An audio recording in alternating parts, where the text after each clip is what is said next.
Hi everyone and welcome to this track guide on F1 2019 for Australia, Albert Park, the Australian Grand Prix. So this track guide is designed really for beginners and intermediate players of the game to help them to, or help you to learn where the turning points are, braking zones, things like that, especially if you're starting to do things like turn assists off, go to manual gearing. It will help you to know where the lines are without actually having the lines on the track, and where the braking zones are as well without actually having the braking zones on the track as well. So you get a bit more, I suppose, of an immersive experience. So we're going to kick this off by coming onto the main straight. So the key thing here when you're coming onto the main straight, and you'll see it again as well at the end of the lap, is that we're going to be right over to the left hand side and we're going to be turning in so that we are coming into the inside curb without actually hitting the inside curb. If you hit the inside curb, what you're going to do is you're going to spin out, especially if you've got no traction control like I do. You are going to literally spin off the track. So you want to be hugging that curb as much as possible, still starting to power up. So really you want to start really hard accelerating around about halfway around this turn now, so that you can come onto the straight here. So you'll see now I'm onto the main straight, coming over the start finish line, and we're going to be coming down to turns 1 and 2. So I'm going to stop it right there. And what you're looking out for here, if I just change camera just slightly, what you're looking out for here is that 100-meter board line. And then what you're going to be doing is that once you've hit that 100 meter, you're going to be turning in very, very slowly, with a bit of trail braking as well, down to 4th and hitting that inside curb right on the apex there, just like I did there. You can then start to straighten up the car, because what that means is that it's straightened up your exit onto turn 2. So what you're doing here as well is you're taking a lot of curb on the inside. You can get away with it going at that angle there. And you can see then I'm not really having to use much turning my steering wheel to be able to then get onto this small straight here, ready for the next turn and the small little hairpin. You can take a bit of curb on the right hand side here on the exit as well. So if you get it right, that's what it should look like. And I'm now accelerating up to the next braking point, which is there. So let's just rewind that a little bit. Okay, right. So here, again, you're looking for the 100-meter board. And what you're going to do at the 100-meter board, if you're on a qualifying run or you're doing this on time trial, you can brake a little bit later. If you brake there at this bit here, where you can see, let me just rewind it a little bit, there we go, where you see that black marker there, which is for your blue flags, yellow flags, etc., that little black monitor there. If you're braking there, you broke too late and you are not going to make that right hand turn. So in time trial qualifying mode, you can brake slightly bit later after the 100-meter board, but in race, on a race day, really you want to be braking that 100-meter board so that you can start slowing the car down, using a bit of trail braking as well. And what will happen is, if I just go forward a little bit now, so I started to brake, 5th, 4th, and then I started to turn in when I've got to 4th gear. I'm now down to 3rd, and then 2nd, just as I'm hitting the apex. So really you should be at 2nd gear, around about there. And then that way you're then hitting the inside apex there.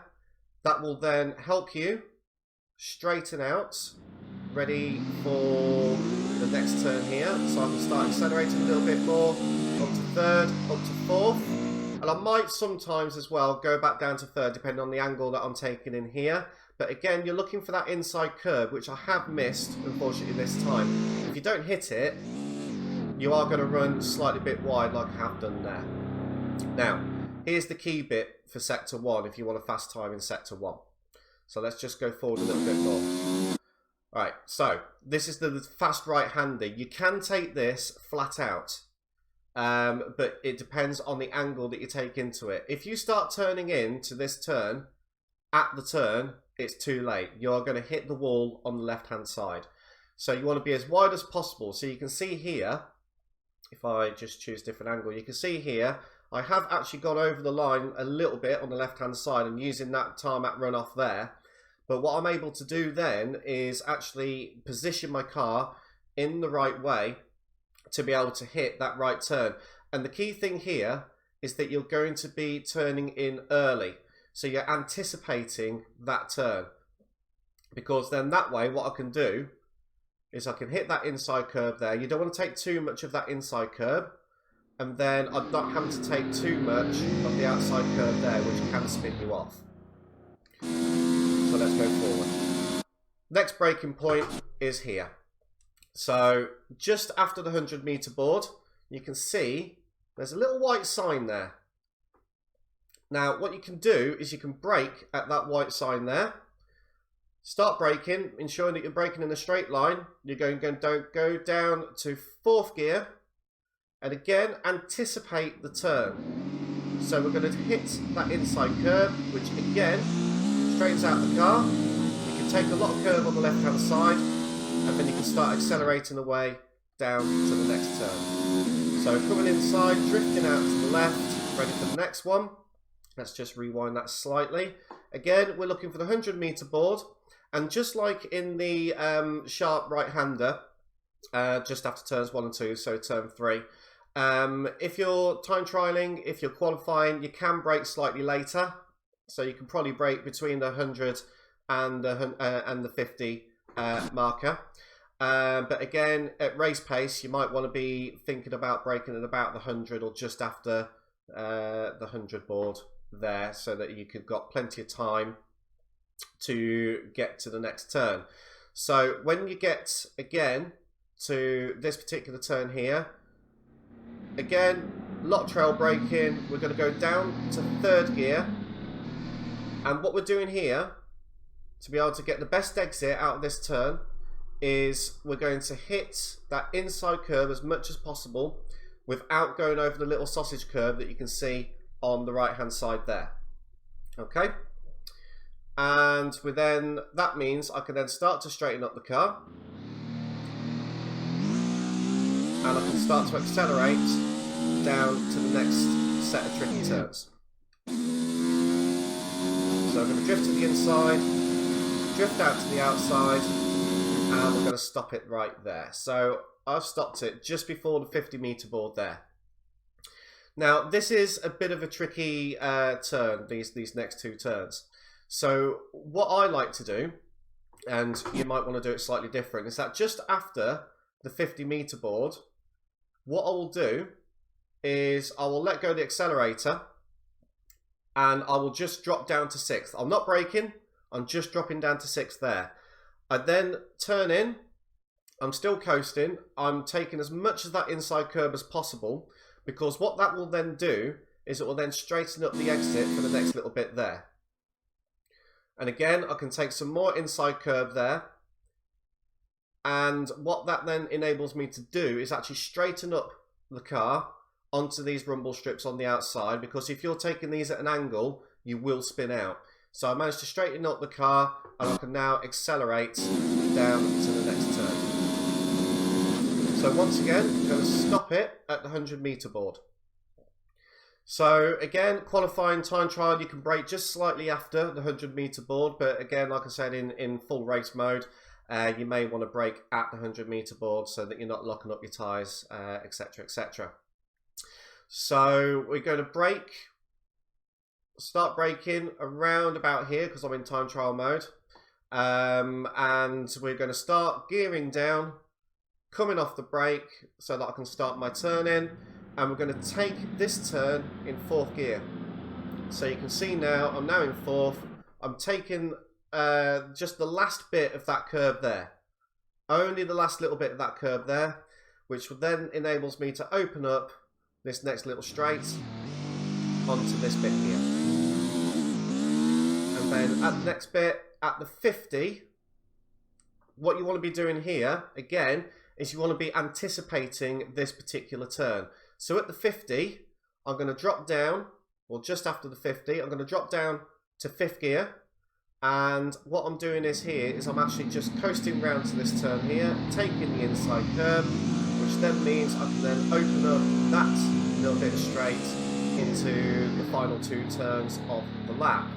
So this is a tricky braking point here. What we're going to be doing is braking just after the 50, and we're not actually going to be using the full amount of brakes because we're already going, we're not going at full speed. We don't need to be slamming on the brakes. If you slam on the brakes and you've got the ABS off, then you are not gonna hit that particular turn. So you want to be probably about halfway down the brakes, depending on your brake pressure. I'm going to start braking at the 50, down to 4th, down to 3rd, and you want to be taking this turn in 2nd. So as soon as you've got to 2nd, you can then be hitting that inside curve there, which then opens up into the final turn. And like I said at the beginning of the lap, we're going to go to 3rd and then 4th, taking as much of that inside as possible, accelerating round, and then we're on to the start finish straight again, just like so. So that's a bit of a breakdown of that particular lap. So let's just take it back to the beginning of the lap so that you can actually see the whole lap at full speed. Okay then, so here's that same lap now at full speed. So again, like I said, we're going to take that in 4th, put the inside line, straighten up, ready for the pitch race. Accelerating all the way up to 8th gear, we're going to brake at the 100 metre mark.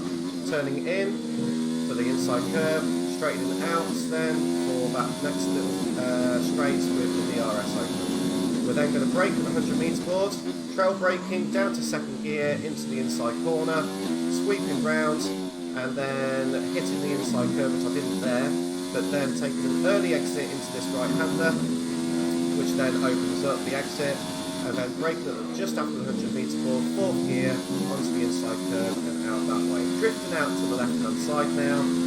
Again, we're looking at that 100 metre board, braking just after it, braking down to 3rd gear, taking that inside, not over the sausage, which then straightens up onto this little bit straight here.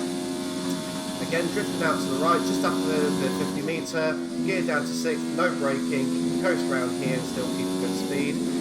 DRS open, and again, 100 metre board, just after that, braking down to 4th, taking that inside line, accelerating out.